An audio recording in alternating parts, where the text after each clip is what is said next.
ನಮಸ್ತೆ. ನನ್ನ ಹೆಸರು ಗಣೇಶ್ ಅಂತೇಳಿ. ಸರಿ ಸರ್, ನನ್ನ ಹೆಸರು ದ್ವಾರಕನಾಥ್ ಅಂತ. ಹಾ, ಚಿಕ್ಕಮಗಳೂರು ಜಿಲ್ಲೆ, ಹಾ, ತರೀಕೆರೆ ತಾಲೂಕು, ಲಿಂಗದಳ್ಳಿ ಹೋಬಳಿ, ಉಡೇವ್ ಅಂತೇಳಿ ಊರು. ದ್ವಾರಕನಾಥ್ ಅಂತೇಳಿ. ನಾನಾಗಲೇ 10 ಇಯರ್ ಆಯಿತು ಬೆಳೆ ಬೆಳೆಯೋಕ್ಕಿದ್ದು. ಈ ಬಟಾಣಿ ಇದನ್ನೆಲ್ಲ ಹಾಕೋಕ್ಕಿದ್ದು. ಇದು ಚೆನ್ನಾಗಿ ನನಗೆ ಆಗಿ ಬಂದಿದೆ. ಚೆನ್ನಾಗಿ ಇಳುವರಿನೂ ಬರ್ತಾ ಇದೆ. ಆಗಲೇ 10 ವರ್ಷದಿಂದನೂ ಚೆನ್ನಾಗಿ. ನಮ್ಮ ವೆರೈಟಿ ಈಗ ಎಷ್ಟು ವರ್ಷದಿಂದ ಆಗ್ತಾ ಇದ್ರ? ಇದನ್ನ ಹಾಕಕ್ಕಿದ್ದು 4 ವರ್ಷ ಆಯ್ತು.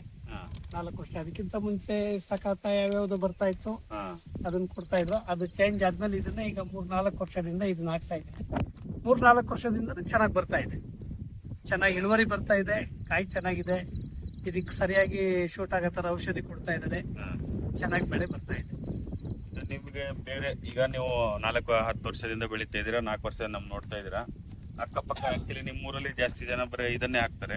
ಸೊ ಹಾಗಾಗಿ ನೀವು ಇದಕ್ಕೂ ಮತ್ತೆ ಬೇರೆ ಕಂಪ್ನಿ ಕಂಪೇರ್ ಮಾಡಿದ್ರೆ ಕಾಳುಗಳಲ್ಲಾಗ್ಲಿ, ಕ್ವಾಲಿಟಿಲಾಗ್ಲಿ, ರೋಗ ನಿರೋಧಕ ಶಕ್ತಿಗಳಲ್ಲಾಗ್ಲಿ ಯಾವ ತರ ಇದೆ ಅಂದ್ರೆ ಡಿಫರೆನ್ಸ್? ಎಲ್ಲದರಲ್ಲೂ ಇದೆ. ನನ್ಗೆ ಬೆಸ್ಟ್ ಬೆಟರ್ ಅನ್ನಂಗೆ ಕಾಣ್ತಾ ಇದೆ.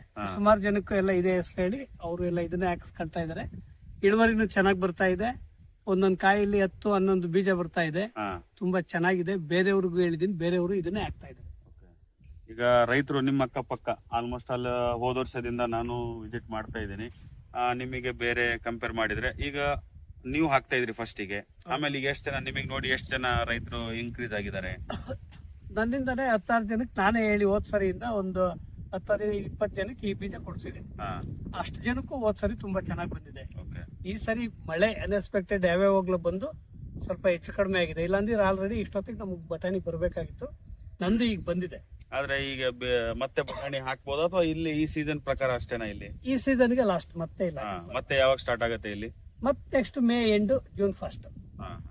ಈಗ ನೀವು ಕಟಾವ್ ಆದ್ರೆ, ನೀವು ಒಳ್ಳೆ ಚೆನ್ನಾಗಿ ಬೆಳೆದಿದ್ದಾದ್ರೆ ಕಟಾವ್ ಎಷ್ಟು ಕಟಾವ್ ಮಾಡ್ತೀರಾ ನೀವು? ಎಷ್ಟು ದಿನಕ್ಕೆ ಬರ? ಈಗ ಕೆಲವರು ರೈತರಿಗೆ ಗೊತ್ತಿರಲ್ಲ, ಕೆಲವರಿಗೆ ಬಟಾಣಿ ಹಾಕ್ಬೇಕಂತಿರ್ತಾರೆ.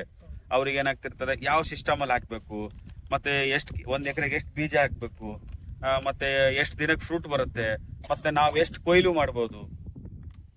ಮಳೆ ಚೆನ್ನಾಗಿ ನಡೀತಾ ಇದ್ರೆ 4 ಬಿಡ್ ಕಾಯಿ ಕೊಯ್ತೀವಿ. ಓಕೆ. ಒಂದು 10 ಡೇಸ್ ಗ್ಯಾಪ್. ಫಸ್ಟ್ ಒಂದ್ಸರಿ ಒಂದು 65 ದಿವಸಕ್ಕೆ ಒಂದ್ಸರಿ ಮೊದಲನೇ ಬೀಡ್ ಬಂದ್ರೆ ಅಲ್ಲಿಂದ 10 ಡೇಸ್ಗೆ ಒಂದೊಂದ್ಸರಿ 4-5 ಬ್ಯಾಚ್ ಕೀಳ್ಬೋದು. ಬೈ ಚಾನ್ಸ್ ಮಳೆ ಏನಾದ್ರು ಕೈ ಕೊಡ್ತು, ಬಿಸಿಲು ಬಂತು ಅಂತಂದ್ರೆ 1-2 ಸ್ಟೆಪ್ಗೆ ಲಾಸ್ಟ್ ಆಗುತ್ತೆ. ಒಂದ್ ಎಕರೆಗೆ ಎಷ್ಟು ಬೀಜ ಹಾಕ್ತೀರಾ? 1 ಎಕರೆಗೆ ಒಂದು 30 kg ಬೀಜ ಹಾಕ್ತೀವಿ. 30-35 kg ಬೀಜ 1 ಎಕರೆಗೆ ಹಾಕ್ತೀವಿ. ಸಾಲಿಂದ ಸಾಲು ಎಷ್ಟಿರುತ್ತೆ? 1 ಅಡಿ ಗ್ಯಾಪ್ ಇರುತ್ತೆ. ಸಾಲಿಂದ ಸಾಲಿಗೆ. ಎಷ್ಟು ದಿನಕ್ಕೆ ಫ್ಲವರ್ ಸ್ಟಾರ್ಟ್ ಆಗುತ್ತೆ?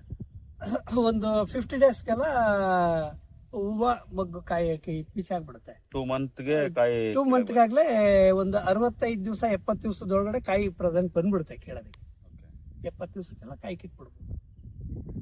ಈಗ ನಿಮ್ದು ನಂಬರು ಒಂದ್ಸರಿ ನಿಮ್ ನಂಬರ್ ಹೇಳ್ಬಿಡಿ. ಯಾಕಂದ್ರೆ ಕೆಲವರು ನಮ್ ಯೂಟ್ಯೂಬ್ ಅಲ್ಲಿ ಅಪ್ಲೋಡ್ ಮಾಡಿದ್ಮೇಲೆ ನಿಮಗೂ ಫೋನ್ ಹಚ್ಬೋದು ನಮ್ಮ ರೈತರು. ಅವಾಗ ನೀವು ಅವ್ರಿಗೆ ರೈತರಿಗೆ ನೀವು ಸಜೆಷನ್ ಕೊಡಿ.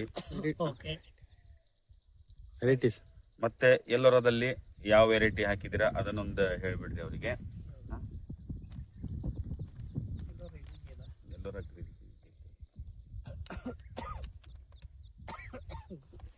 ಎಲ್ಲರ ಗ್ರೀನ್ ಪೀಸ್ ಅಂತೇಳಿ ಇದನ್ನೇ ನಾವು ಹಾಕ್ತಾ ಇರೋದು. ಚೆನ್ನಾಗಿ ಬರ್ತಾ ಇದೆ. ಆಲ್ರೆಡಿ ನಾನು ಸುಮಾರು ಜನ ರೈತರಿಗೂ ಇದನ್ನೇ ಹೇಳಿದ್ದೀನಿ. ನಮಗೆ ಚೆನ್ನಾಗಿ ಆಗಿ ಬಂದಿದೆ. ಬೆಳೆ ಚೆನ್ನಾಗಿ ಬರ್ತಾ ಇದೆ. ಹೋದ್ ಸರಿ ಎಲ್ಲ ಸುಮಾರು ಜನ ಹಾಕಿ ಅವ್ರಿಗೂ ಎಲ್ಲ ಚೆನ್ನಾಗಿ ಕೈ ಹಿಡಿದಿದೆ. ನಿಮ್ ನಂಬರ್ ಹೇಳ್ಬಿಡಿ, ಒಂದು ಫೋನ್ ನಂಬರ್, ಸ್ವಲ್ಪ ನಿಮ್ ಫೋನ್ ನಂಬರು ಒಂದ್ಸರಿ ಹೆಸರು ಮತ್ತೆ ಫೋನ್ ನಂಬರ್ ಹೇಳ್ಬಿಡಿ ಅವರಿಗೆ. ನನ್ನ ಹೆಸರು ದ್ವಾರಕನಾಥ್ ಅಂತೇಳಿ, ಉಡೇವ್ ಅಂತೇಳಿ ಊರು. 9341772163 ನನ್ನ ಫೋನ್ ನಂಬರ್. ಧನ್ಯವಾದಗಳು. ಸರಿ.